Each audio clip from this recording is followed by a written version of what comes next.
This is the Hype Squad with Charli McConnell, a podcast where women can be full of themselves and brag about what they're good at. Each week, we're going to bring you conversations covering topics like motherhood, life, relationships, business, and everything in between, because anything is possible with your very own Hype Squad. What's up, ladies? Welcome back to the Hype Squad. I'm Charli McConnell, your host. Today we have Dr. Marcy Crouch, aka the Down There Doc.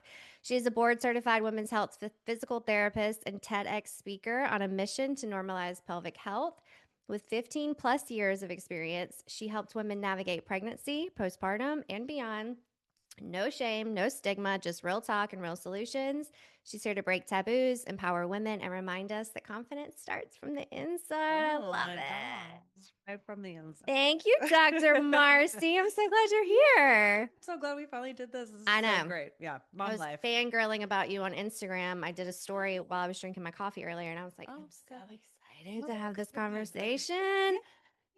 So pumped. So there's so many things we can talk about. We're gonna try to streamline it. Maybe you'll come back and we'll deep dive another time. Totally. But the thing I wanted to start with is the transition, because you own your own business now and you've been doing this for 15 plus years.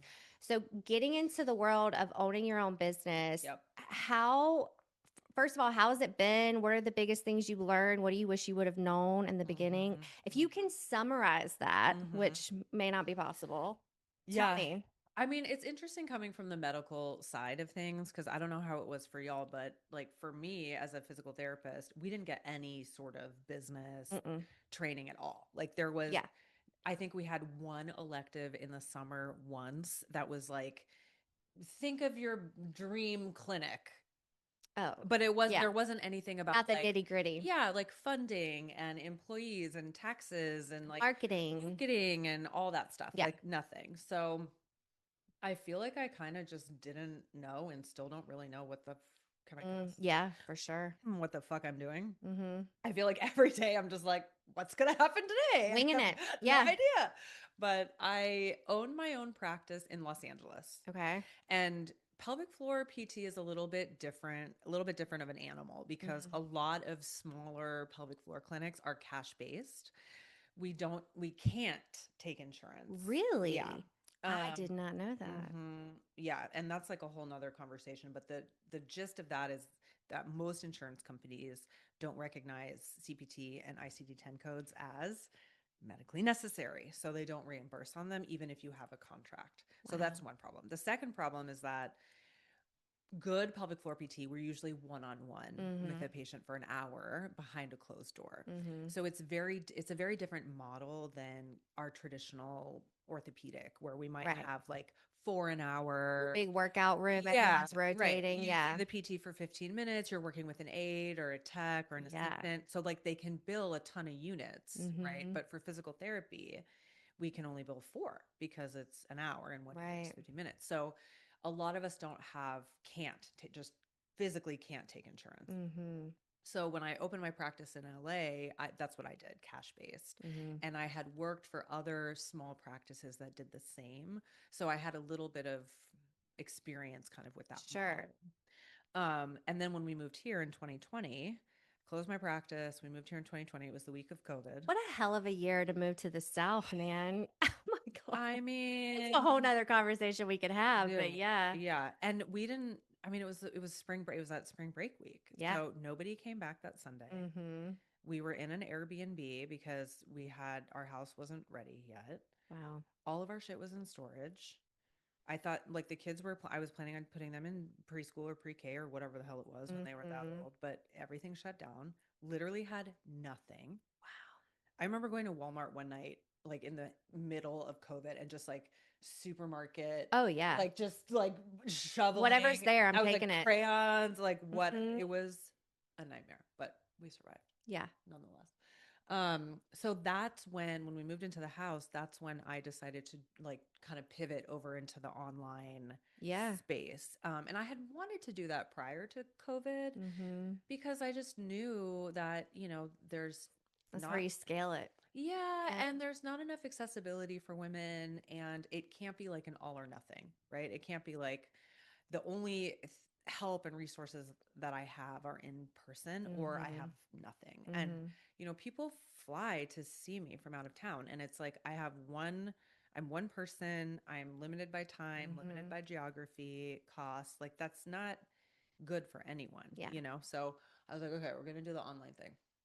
So I started filming my first round of videos for my postpartum recovery online program at like 3 a.m. when the kids were sleeping Yeah. with my iPhone. I didn't have a tripod. I didn't have a microphone. I didn't, Yes.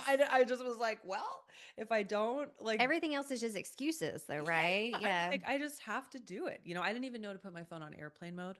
So I'd be like filming in the Oh, and then it middle would chime. and then something would like pop up and it would stop. And I was just like, what? How do people do this? Yeah. I edited all the videos. I put them all up. Like, they were totally bush league, horrible. But I was like, well, you gotta start. somewhere. Yeah. I'm like, whatever. It's COVID. Like, we're all Yeah. scrambling. No, we are like all in the same we're boat. all like, what the fuck? Uh-huh. So that was 2020. So now we're in 2025 and we've added, so that was our postpartum recovery was the first one. And then so we've like revamped them a couple times. We have birth prep, we have early recovery, we have postpartum recovery, partner, return to running, return to sex. Return to sex. Yep. And then right now we're kind of in the process of restructuring a little bit to meet the kind of like the differing needs now of moms, because 5 years ago it's so you're constantly beta testing when you have something out there. 100%. So I don't love the platform that we're using, so we're looking for something a little bit more like mobile friendly. But I mean, I made a lot of mistakes. I spent good money hand over fist, like thinking that I needed all this coaching and I needed these other people to run my email marketing, and I didn't understand this, I didn't understand this, and everyone's like these false promises, like, oh, we're going to scale you here, we're going to scale you here. This, like PR, thousands of dollars a month on PR, no return. And I was just like, man, like this is not sustainable. And what I learned from that, the biggest lesson that I still have to remind myself is that like nobody can do it as good as you. Oh, 100%. And it's like I lost that for a while. Like, I don't think I had the confidence to be like, okay, I really do know how to get this across. And so I was like really relying on external people to do that for me. And it didn't. That validation. And also like just the quote unquote expertise. Yeah. But it's like, that's not what it's about. It's like that stuff doesn't really matter. Like running our ads and like our email and like all you're just paying all this money for like these expensive platforms. I mean, we were doing like 18 grand a month in Facebook ads, Meta ads. Wow. I mean, we were just like spending money hand over fist. Wow. And then I got to the point where I was like, this isn't even like me in here anymore. I'm like, it's too salesy. It's not what I want. It's what everybody is putting out there. It's like super annoying. And so I just like this summer, I was like, fuck this. And I just fired everyone. Yeah. And I was like, we're starting from scratch. We're scaling back. This is coming back to like bootstrap. Yeah. 2 people on my staff, part-time, like get back to like where we were in 2020. Core values. Yeah. 100%. And like, who are we as women? Who are we as moms? What do we need? What do we want? And like, as a consumer, myself personally, like I hate all that shit that pops up on social media constantly. And like, we were doing all the same stuff, like the many chat keywords and like all the things. And I was like, comment push prep for the webinar. And I was like, I fucking hate this. So have you ever seen one of your ads pop up on your algorithm and like been so disgusted? I've done that. And that's a perfect example of like, I hate this shit. Yep. Why? How am I going to find my people with this? Because if they come to me for that reason, they're going to be really surprised when they see what the real thing is like. Yeah, totally. Yeah. And I think there's this balance, and it's hard, right? Of having things like polished and professional and, there to build trust, right? And also not looking like everything else and also standing apart and like not being salesy. It's a rat race. Dude, it's insane. So I kind of like step back a little bit this summer, and we're kind of like taking it slow. Yeah. And we're just like, all right, we're going to just like cut spend on a bunch of stuff. We got rid of a bunch of our platforms. I have the clinic, which is the second business that I opened a couple years ago here in Auburn. Yeah. So doing that also. And I'm just trying to like get a little bit more balance and like my feet under me and kind of really understand like where we're going, Yeah. but Well, 5 years in, that's a hell of a good time for a reset. yeah, I I think mean, so. yeah. Yeah, I think so for sure. Yeah. I think the first time this came up for me was with my assistant. She was a Mm, graphic designer mm, major at Auburn, which to me, I think in my mind, most graphic designers typically go out on their own at some yeah, point or they invoice, they do some side hustle stuff. totally. And I hired her to make a logo for my last business because I'm like, Mm, this will be great. She can practice, it'll be her mm, portfolio. Like, I mm, don't, I won't have to pay crazy amounts of money. yep. And so I was like, yeah, just invoice me. And she's like, I don't know how to do that. And I'm like, what? Mm, You don't know how to invoice? Like, you just got a 4 year degree mm, from one of the top institutions. You don't know how mm, to, like, what do you mean? Google it, right? right. And so so Oh I my God. taught her how to, and I'm like, look, this is a fair going rate. Like, I'm Mm, not going to try to rob you for this. And you need to practice like asking for for more than, money. Yeah. for what you're worth. 100%. Yeah. And so that was my first example of that, of like what you're not taught. Mm, Regardless, obviously, my first degree was marketing and psychology. Still didn't okay. learn shit about Yeah. business. I went to be an RN like in my Yeah. mid 20s because I was like, I can't find a job. This is Yeah. too broad. Yeah. Um, but still, they don't teach you business stuff. Like No. it is all clinical, which, You with need. good reason. Yeah. Yeah, you need that. Yeah. Yeah. But it is, my husband's an entrepreneur. That's the only way I knew Mm-hmm. how to do any of this stuff. But still, with my last business, it was funny. I did a HR Mm-hmm. themed podcast Mm-hmm. with a friend of mine. Mm-hmm. And so she was asking me about, working with people and managing Mm-hmm. them. And I'm like, I don't know all these fancy words that you're saying. I mean, I Mm-hmm. know people and I know how Mm-hmm. to like make a group work Mm-hmm. together, at least find the Mm-hmm. oddballs or the Yep. outliers who don't need to Totally. be there. Mm-hmm. But I'm like, we didn't know what we were doing. Like, we were Yeah. two women running a warehouse business that we knew nothing about. Yeah. So we just figured it out with personalities Yeah. and like with our bootstraps on. Yeah. But it's overwhelming and to focus your energy in a certain place. So for anyone listening, I think that was the big thing I wanted to kind of highlight Mm-hmm. was just because you are professional and highly credited in one area doesn't mean it's going to be a super easy Mm-hmm. switch. And Mm-hmm. so, one of the things I talk about a lot is like collaboration and Mm-hmm. connection with other business owners. I think that's where you learn so much. Yeah. I don't know if you've ever gone to any of the gathering events, which is like a local female Mm-mm. business owner little get together. But I met a woman here at the last one who is a nurse practitioner and is starting her little business. And Oh, cool. so again, Yeah. very similar to you, unless she's Yeah. got people in her corner or great like Yeah. resources that she can reach out to, Yeah. it's very lonely. It is. And I think, I've always been of the mindset like abundance over scarcity. Like I am very Yeah. much like strength in numbers. Yeah. I am not proprietary with like whatever has worked for me hasn't worked for me. I am not like I don't feel like I need to, like Yeah, yeah. hoard, and so You don't I have to think, lock it up. yeah, totally. And so I think that I mean, we all win when Mm-hmm. we all win. And Mm-hmm. so I want to help people do that, and like people that work for me and the therapists that are coming in as like 1099 that work for me and students that come in, like I want them to be good at what they do, whether it's like treating a patient or talking with people on Instagram or sending emails for me. It's like we all need to help each other figure that out. Yeah.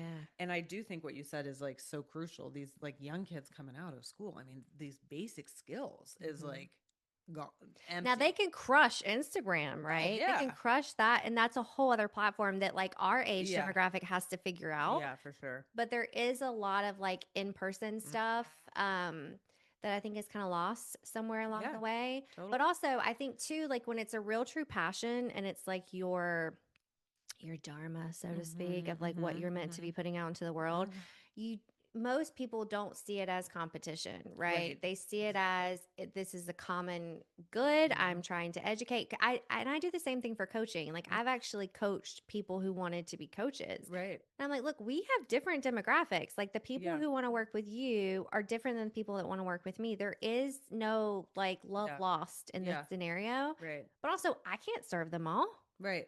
right? And Right. I needed help. I know what it Yes. feels like to be on that 100. side. Yes. So Yeah. yeah.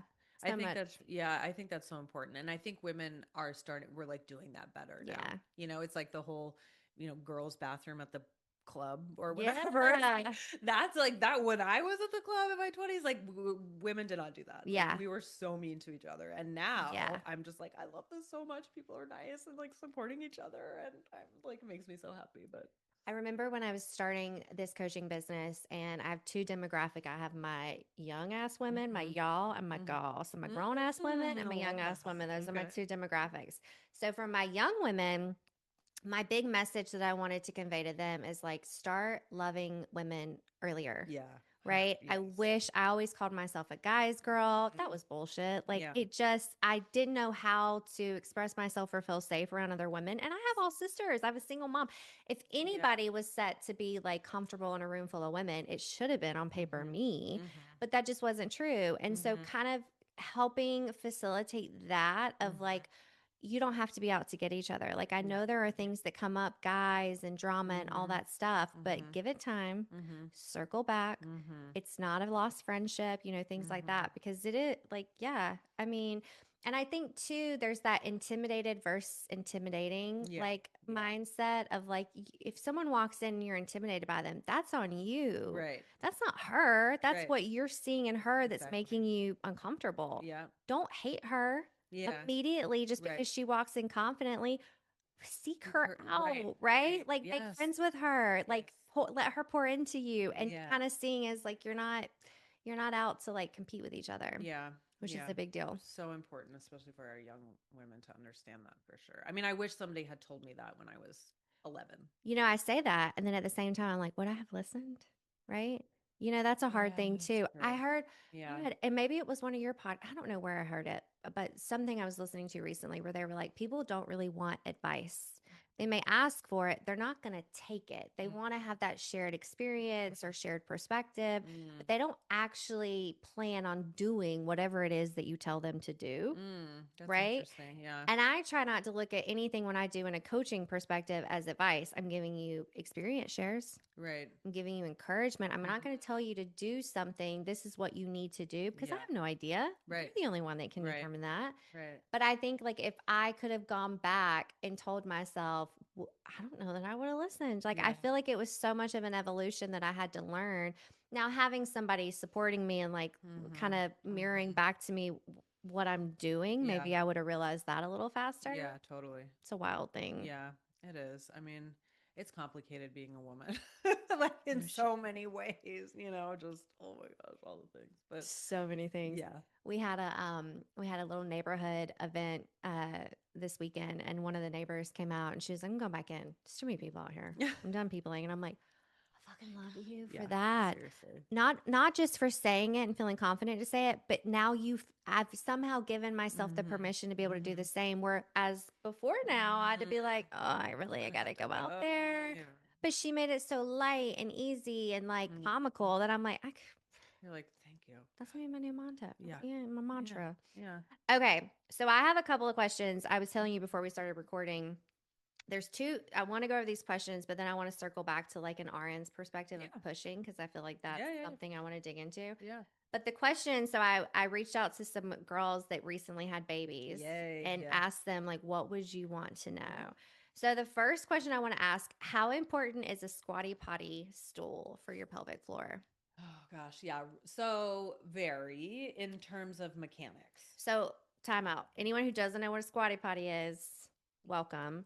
It is like this little Google. stool, and you Uh-huh. could use any kind of stool. Like, you don't have to have the squatty No, no, no, potty, no. but Yeah. it's elevating your feet while you're Hmm. sitting on the toilet Hmm. to either pee or poop, right? Either way. Yeah, more so for poop. Yeah. But yes, so you can basically use anything just so your knees are Mm, higher than your hips. okay. So that height is going to vary depending on how tall you Fair. are, how tall your toilet Toilet is, is, yeah. all the things.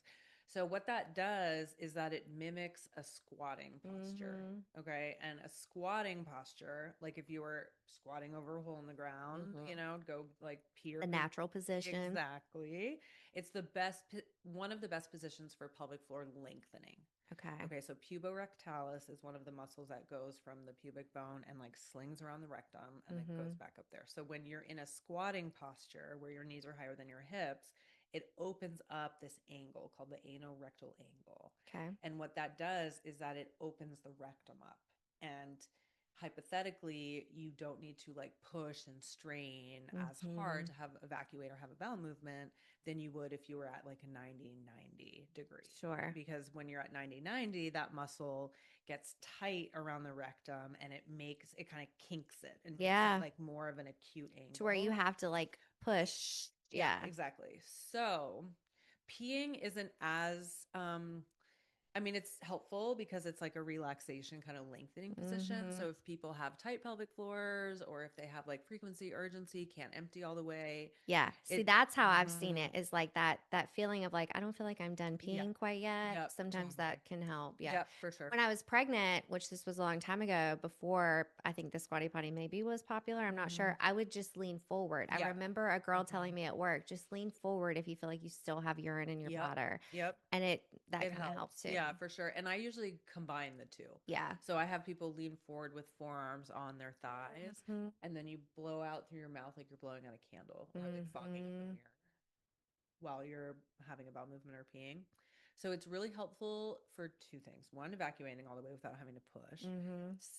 Actually, three things. Second, it's helpful for biasing the pelvic floor into lengthening. So like when I teach women who are pregnant how to push and how to bear down and what positions they get the best bearing down in and what positions are more advantageous for their pelvic floor, we want to kind of like go along with that throughout everyday life to like help that, right? Muscle memory to some degree. Yep. So that's the second. And then the third is after you have a baby vaginally or C-section, actually doesn't really matter.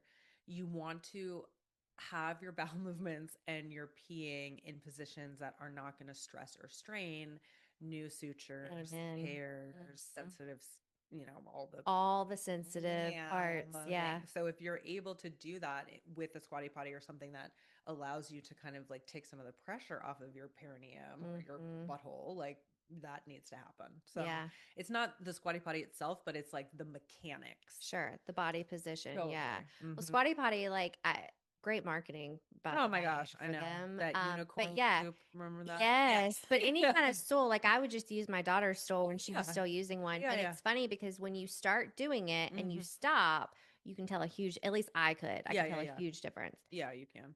Okay, so how does pelvic floor health affect our sexuality and sensations? Yeah, so a couple reasons, a couple of things. So the pelvic floor, the first layer of the pelvic floor. Okay, so the ones that are, we call it the urogenital triangle or urogenital diaphragm. It's the muscles that go, they're like kind of a triangle. So they go kind of down from the sides of the clitoris, down like the pubic bones, and then across the perineum. So like your taint, basically. Yeah. And then the muscle behind it is kind of like the second layer that's a little bit more of like the mothership muscle. Okay. But that first layer attaches to the sides of the clitoris. So when you have a clitoral orgasm, those muscles help with that rhythmic contraction. Okay. It also helps with engorgement. Yeah. Okay. So like when your clitoris gets engorged, your vulva gets engorged when you're aroused, like those muscles are helping to like pump blood in there. Very much like for a man, like pelvic floor muscles like help shunt blood into the penis, right? And help with ejaculation. People forget about men's pelvic floor. Yeah, it's not the same. The same. Yeah, ours is better though because for sure it's us, but yeah, it does a lot more. Yes, but same idea, like kind of like pushing out. And then there are so many freaking nerves that come down like from the groin, that come up from the rectum, that are innervating the skin and the inside of the vaginal canal and the mucosa and the clitoral hood and like everything everywhere.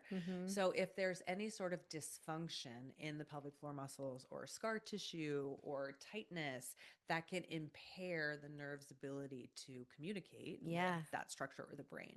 So sometimes we see, especially after baby, if there's been a C-section, some kind of altered sensation. Sure. Not necessarily like, oh, it's totally numb, but like maybe not as sensitive. It's different. Maybe too sensitive, especially for breastfeeding kind of deal. So optimal pelvic floor health, tone, function, all of the things is imperative for sexual health and function, and not just like orgasm, but also the ability for penetration. Mhm. Yes, because Mhm. that's something that people totally forget about. I Mhm. was just having a Mhm. conversation recently with a client about using spacers because Mhm. sex is so painful for Mhm. her, Mhm. and she doesn't live around here, or else I'd be sending her to you.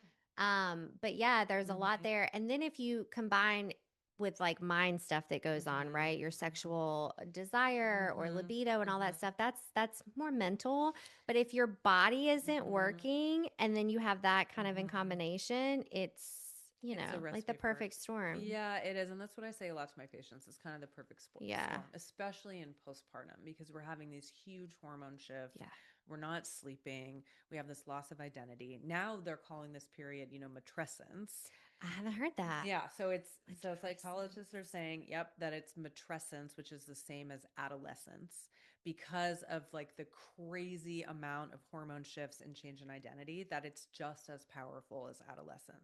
And like we're seeing changes in the brain very Mm-hmm. similar to that in moms in our fourth, fifth, sixth trimesters, if you want to keep kind of counting it that way. Matrescence. So Uh-huh. I don't really remember my young adolescence, but I damn sure remember Mm-hmm. that period of my life. And I don't Mm-hmm. even know when it stopped, if it ever did stop, right? Yeah, Because I feel like I think it just kind of it moves into motherhood, right? And the 100%. stresses that come with that. Yeah. It's not always as much about your body, but then you're also getting older, and so there's other things that are happening. Totally. Yeah. And you're like it's like, who are you? Who am I in this new, like now I have these kids, or like Yeah.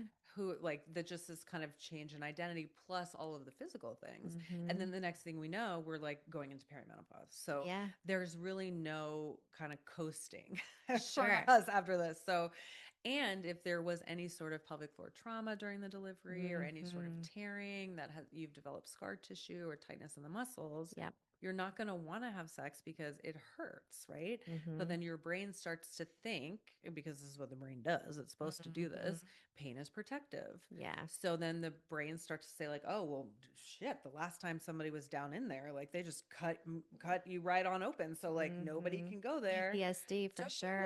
And then you Yeah. have this like anticipatory Oh, guarding. clenching Mhm. and yeah. It's fight or flight. Mm-hmm. It's the primitive part of the brain that is protecting you. Yeah. And that's been documented and studied in the literature. We can look at functional MRIs of the brain and we see these different parts of the brain lighting up Wow. with just like the thought of that. Mm-hmm. So there's that kind of cycle that starts to happen, and it's not psychological, it's Yeah. actual like physiological. Yeah. We see changes in the central nervous system, changes in the brain real estate, changes in how our nervous system are like firing. And so part of therapy is, yes, we treat the structures like Yeah. in the vagina and the scar tissue and whatever, but we also have to like retrain the brain too. Yeah. Yeah. There's so much there, and Mm-hmm. and nothing is isolated. It's No. all in combination with each other. I think Mm-hmm. is the thing that I don't think I truly understood until I experienced it. Totally. And I think this is probably a good time for me to move into this perspective. So I listened to a bunch of your stuff. I've said that a couple of Mm-hmm. times now. And one of the things you were talking about was like pushing, learning how to Mm-hmm. push. Mm-hmm. And it made me immediately think of, and this is from like the nursing Mm-hmm. perspective. So they give no No. formal training of Mm-hmm. maternity or labor and delivery in, I think it was like half of a semester. And then so when you're on the floor, that's when you start to learn like cervical exams and pushing. And Mm-hmm. so you're really just doing whatever the elder nurses are Correct. telling you to do, Whatever your right? preceptor does. And I did not have a baby at this time, Mm-hmm. right? So I am completely at the mercy of whatever I'm being taught, right? Mm-hmm. And I had not like that was way before I like binged the Ricky Lake home birth, water Mm-hmm. birth, and the birth Business of being control. birth. Oh gosh, Business of I being born. just Yeah. obsessed over that. But this was before I watched all that. Yep.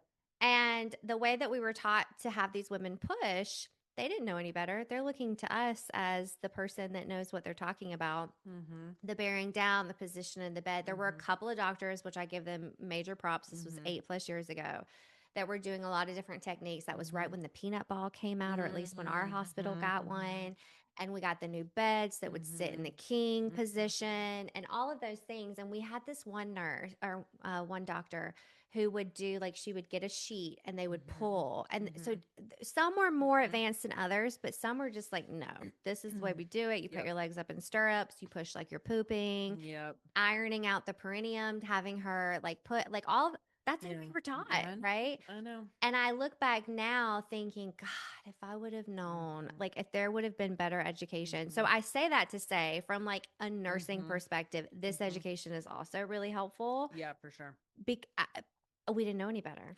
No, and nobody still does. Yeah. Like nobody yeah, and I actually just came back from the Women's Health Nurse Practitioner annual conference in Vegas where I taught 2 lectures to them. That's So the amazing. first one was on just like kind of general pelvic floor outcomes, and then the second one was all on incontinence. And I've treated a lot of labor and delivery nurses as my own Mm-hmm. patients, Yeah. both on the online stuff and in my clinic, Mm-hmm. as well as OBs. I've Yeah. had many OBs come I in, bet. and they've been very much like, oh my God, I had no idea. I'm going to start doing this with my patients. Mm-hmm. Like, all the things. And I've had some OBs here, which I love so much, want me to come in when they're on call during delivery so I can teach them how to like help their patients push. That's Because, amazing. yeah, because the reality is, and Charli, you just said it, is that nurse practitioners, PAs, OBGYNs, hospitalists, like they this mechanical part is not taught. Mm-hmm. And so what you learn on the floor is what your preceptor Mm-hmm. does and what her preceptor does and her preceptor does. So Yeah. like I don't hate you for it. Yeah. Like it's like what do we so the change has to come more systemically. Like it has Yeah. to come higher up. Like we need to be doing this type of education for y'all like in nursing school and in grand rounds and that sort of thing. And we Mm-hmm. also need to be doing a better job, from my perspective of like referring back and forth, Yeah. and like working collaboratively as a team. And this is what I talked a lot about with the nurse practitioners. Mm-hmm. And that first session I taught, it was like 800 something nurse practitioners. Holy shit. Yeah, and they like afterwards they were like they're great. They're hungry for it. Yeah, They're I'm like, what sure. can I do? What can I do? I know that I don't know this. I know, and like 10 years ago, that was not the conversation. Oh yeah, you You were know? probably laughed off the stage if you even got to the stage. Yeah. Yeah, and and it's still an uphill battle. I mean, there's still a lot of convincing to do, but Yeah. I think the way to do it is like, listen, I'm really good. Like PTs are really good at this part. Like we are the Mm-hmm. people that should be in there. Like Yeah. we are musculoskeletal experts, Helping injury with pushing. prevention, Yeah. biomechanics. Like let us take this off your plate. And you guys are so good at all the other stuff that we can't do. So Yeah. like, how do we, just like I wouldn't do a pap smear, Sure. right? Or talk about medications and Mm-hmm. procedure, like do a laparoscopic, whatever. Yeah. They should not be saying like, okay, lay on your flat on your back. Like they Mm-hmm. should say like, okay, like I want to learn more about this because I'm sure that they've seen some pretty fucked up shit happen, Mm-hmm. you know? Oh yeah. And I've had a lot of my patients say that, like, when after they've learned how to push and bear down, that the nurses and the doctors were like, oh my God, how did you learn how to do that? And like, I've never seen that before. And you did so I great. can And imagine. yeah. And they're like, oh, I took this class and I worked with Marcy. And, and they're like, oh, okay. And it's like new information. Having you come in, because I remember having like these very structured educational Mhm. modules that we would have before, because I Yeah, went as a brand new grad totally. into their like internship Mhm. program. So they were Mhm. they knew we didn't get taught in school, Mhm. right? And you got to Mhm. learn it somewhere. Mhm. And having something like that, or having you in the room while you're because we're coaching these women how to 100% push. They for are listening to hours. us, Yeah, for and hours. they don't know any better, right? And God forbid they, not God forbid, but if they do, Mhm. then it becomes a pissing match. Totally. Then Oh it my gosh. becomes I like, know. oh, you have a birth plan, Yeah. prep the OR, because Yeah. that's the shit that really happens on the floor, which is so Yeah. tainted and I know. so negative and pessimistic. Yeah. But that's the It does. reality of Yeah, it. it does. Yeah, So exactly. the thing that you did, was it this weekend? Yeah, it was this last week in Vegas. Yeah. So did they get CEUs for Mhm. that? Yeah, it's their Yeah. annual conference. So next year it'll be in Richmond, Virginia. It just happened to be in Vegas this year. Well, and So, hopefully they trickle that down and teach, because that's where, if mhm. you stop teaching what you learned, then the Mhm. buck stops with you. Mhm. And having that, because I remember when I worked on the floor, now I get to pick my CEUs is Mhm. whatever I want. Last year Mhm. I did a whole ketamine thing. So I was Oh, like, cool. this is Yeah. fascinating. Yeah. And Yeah. it doesn't matter what I do to keep Yeah. up my license, but that would be such a cool thing if they Mhm. could implement it at the hospital, like Yeah. there, because they tell you what you have to take, Mhm. right? And a lot Mhm. of time it is the stupidest I shit know. It's like, that oh, does not, I it know. doesn't even count. Like it doesn't make I know. sense for what floor you're on and I such. know. So Yeah, it's true. And I have recently partnered with an OB who's out of St. Louis. Her name is Ebony January. Okay. And we've started a consulting company where we go, the goal is to go in into like corporate and Yeah. into hospitals and into other sorts of organizations and like train them Mm-hmm. how to provide these sort of resources for their nurses Yeah. or their employees, like because I have online stuff, she has online stuff.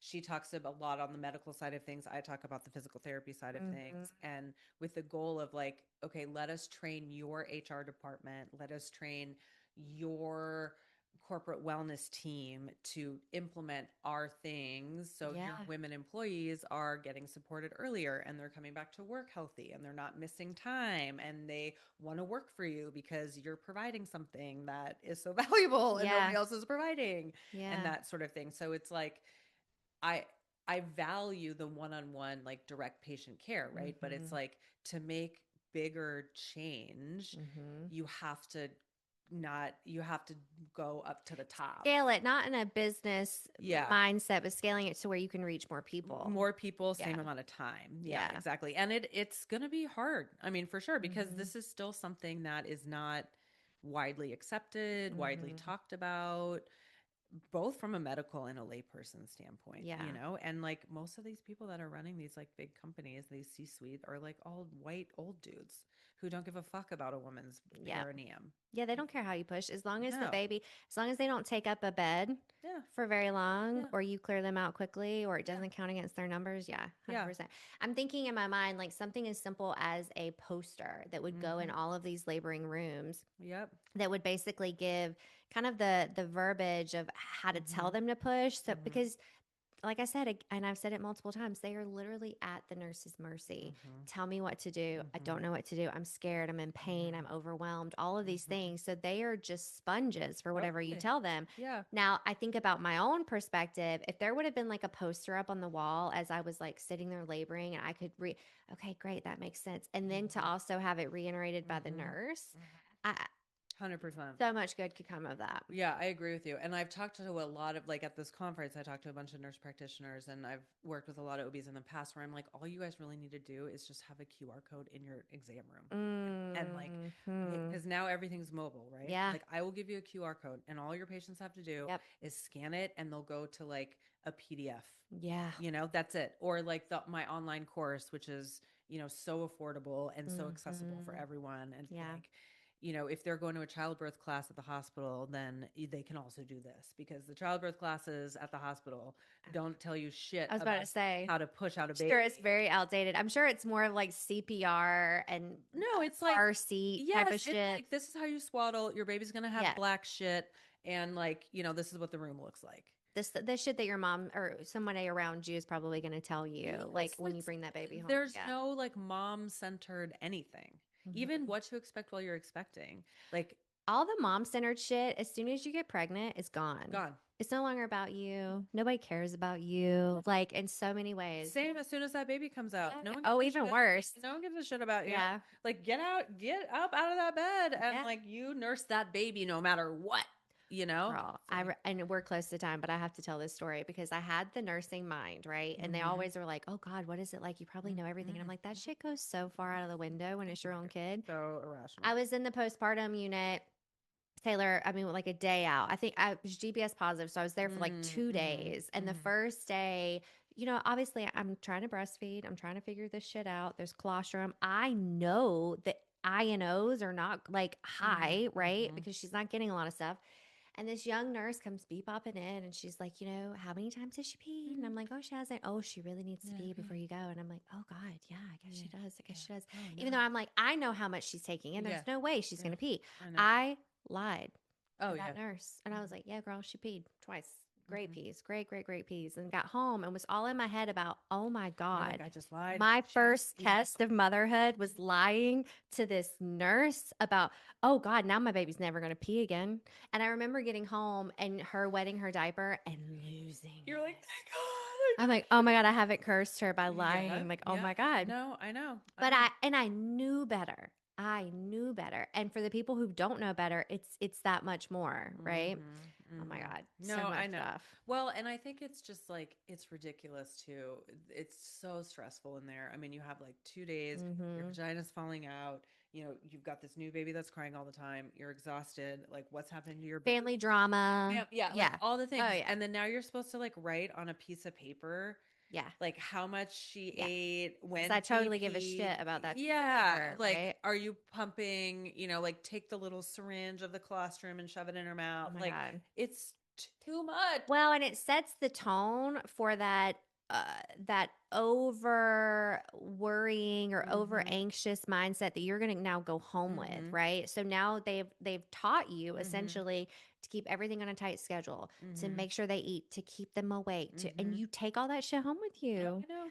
And I then know. those first couple of weeks are like, and typically with second or third babies, most of them are like, okay, Yeah. we've done this. Yeah. But that first Oh, baby psychotic. will scar the shit out of you. Oh yeah, I was a fucking lunatic. Oh, and also no one said shit about the breastfeeding contractions.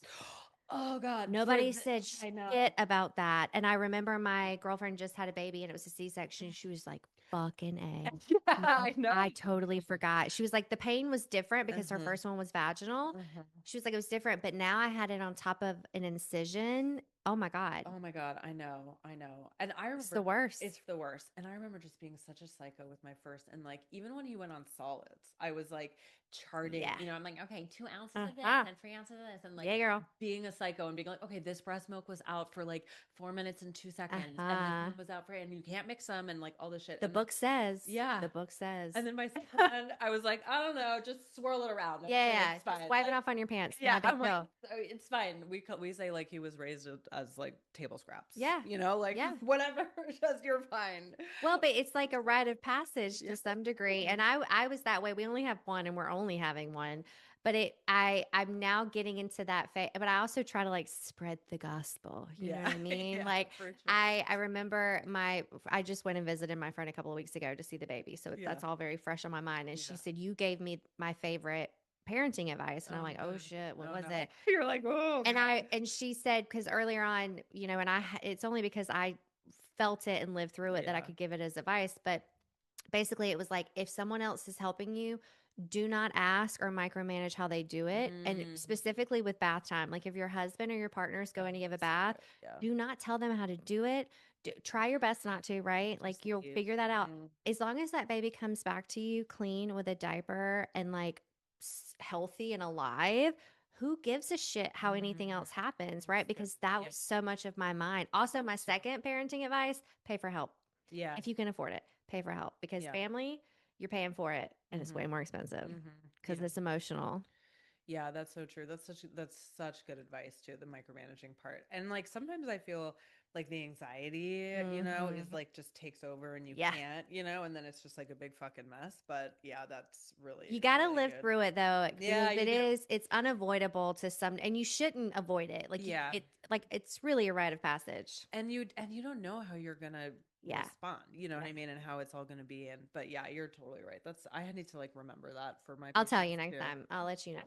I'll frame it and let you Okay, put it. I'll nice. put a Don't QR code. micromanage. I'll put a QR code in the office to be like, Perfect. here's your Yeah, parenting I advice. love it. Okay. So before we close out, Yes. the name of the podcast is the Hype Squad Okay. podcast. Hype Squad. The whole idea is I want to get more comfortable with bragging and being full of ourselves. So I ask everyone who comes on Okay. to brag about something. It can be an achievement or Mhm. accomplishment. I want you to take a minute and be absolutely full of yourself. Oh my gosh, I love that so much. Well, let's see. I thought I did really one of like the best presentations I gave was this week at the nurse practitioner conference. It was great. I felt really confident. It was super fun. We got a lot of good laughs. I didn't feel like I was nervous, and I was really happy about that. So that made me feel great. The second thing that I'm really proud of right now is I just signed a 2-book deal. Yes. I'm sorry, what? Yeah. That's It's amazing. amazing. It's amazing. Two book deal. Deals. We're gonna do like a guide, like a down there dog guide to all the things. So the goal is to basically like replace what to expect with more relevant, Oh my mom God. centered information. Yeah. So I'm really excited about that. So I signed the contract. I started writing. Um, and they signed me for 2. So I've got the first book is going to be The Guide to Birth, hopefully coming out sometime like 2027. Manuscript is due a year from now, October 2026. Okay. And then the second one will probably be postpartum kind of Mhm. recovery, and that will be slated like 12, 15 months after the first. So just started writing. I wrote my intro. I'm in the middle of chapter 1, and it's basically like a conversation like this. It's like stream of consciousness. I I'm love like, it. so I'm really excited about that. I feel like that was something I wanted to do for a long time, and the publisher reached out to me independently, and she's great, and it's a great publishing company, and I'm really That's excited. amazing. Yeah. Congratulations. What a hell of a thing to brag about. That's Thank you. amazing. Thank you. Now I just got to write the bitch. I know, right? It's like now the pressure really starts. I know. I had my onboarding call, and my editor was like, "Okay, so we're gonna like go quiet now," and I was like, "Amy, no!" And she's like, "It's gonna be fine. You just reach out when you need me." And I'm like, That's so, a whole nother thing that we yeah. could come back and talk about. Well, congratulations. Thanks, I can't honey. wait to see it and read It's gonna it be and fun. promote it, all the things. Thanks. Thank you so much for coming to do this. Anytime. This was fantastic. And you're like right in my I backyard. know, we're neighbors. I love it. I I love know. it. Thank So, you, Dr. Marcy. thank you for having All right. me. Thanks for being here. Thanks for listening. And be kind to yourself. That's all. Toodaloo. Oh my God.